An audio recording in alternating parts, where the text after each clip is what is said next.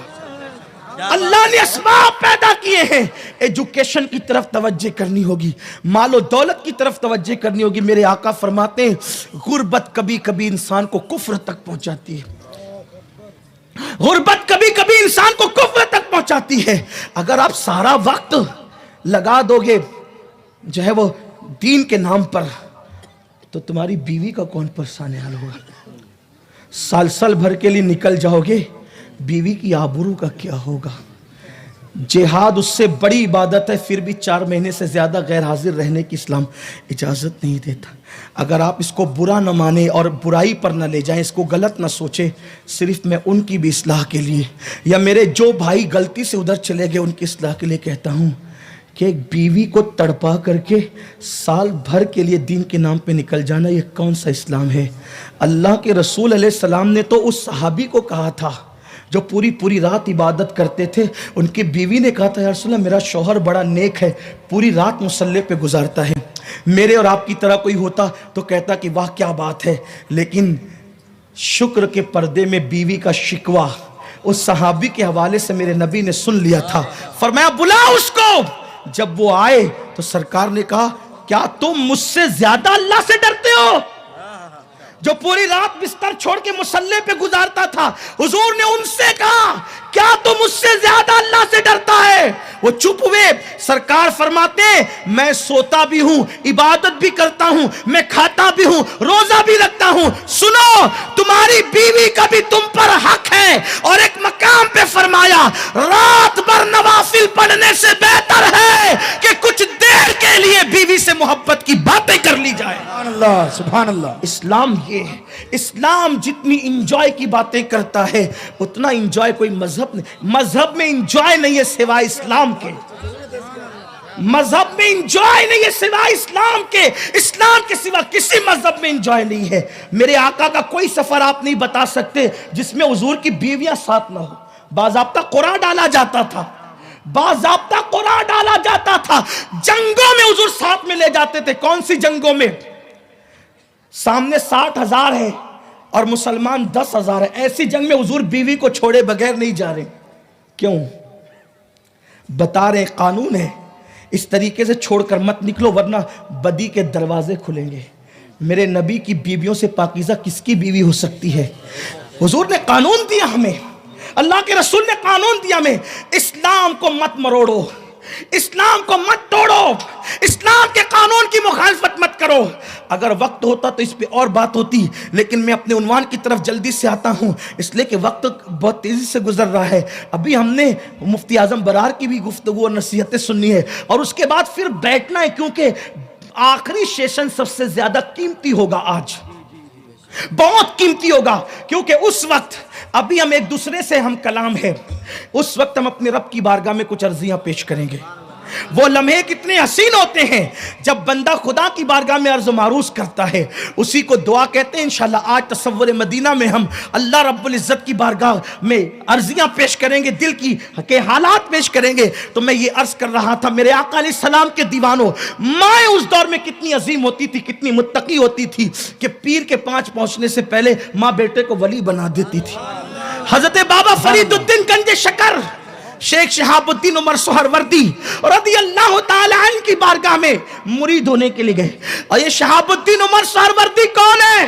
شیخ شہاب الدین عمر سہروردی وہ ہے جس کو میرے مرشد سلطان الاولیاء سید الاولیاء سیدنا شیخ عبد القادر جیلانی نے فرمایا کہ عراق میں شہاب الدین عمر سہروردی کے بعد پھر اس جیسا ولی پیدا نہیں ہو سکتا. اس جیسا فضیلت والا ولی شہاب الدین عمر سہروردی کے بعد عراق کی زمین نہیں دیکھ سکے گی. یہ شان ہے حضرت شیخ شہاب الدین عمر سہروردی کی. ان کی بارگاہ میں مرید ہونے کے لیے پہنچے حضرت بابا فرید الدین گنج شکر. جب خانقاہ میں گئے تو آپ نے فرمایا کہ کھانے کا انتظام کرو. ماں نے کس منزل پہ پہنچایا تھا یہ بتانا چاہ رہا ہوں. کھانے کا دسترخوان لگا, ایک کنیز آئی ہاتھ دھلانے کے لیے تو بابا فرید الدین اس کا چہرہ دیکھ کر ہاتھ دھلتے رہے اور اتنی دیر تک کے دھلتے رہے کہ سارا پانی ختم ہو گیا اور وہ جو تشت تھا وہ بھر گیا. کچھ ظاہر بین لوگ تھے اس لیے کہ مرید ہونے کے لیے ایک بندہ اجنبی بندہ درود شریف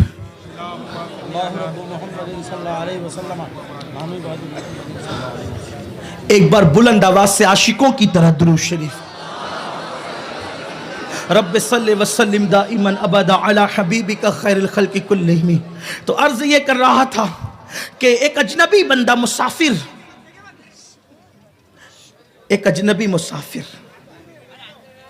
آپ ہی نکل جائیں, بڑے ہمت والے ہو, غوث پاک کے مرید ہوں گے. چلیے درود شریف پڑھنے اب ایک بار اور. رب صلی وسلم دائما ابدا علی حبیبک خیر الخلق کلہم. ایک بار اور بلند آواز سے پڑھنے, توجہ میری طرف کر لیں آپ.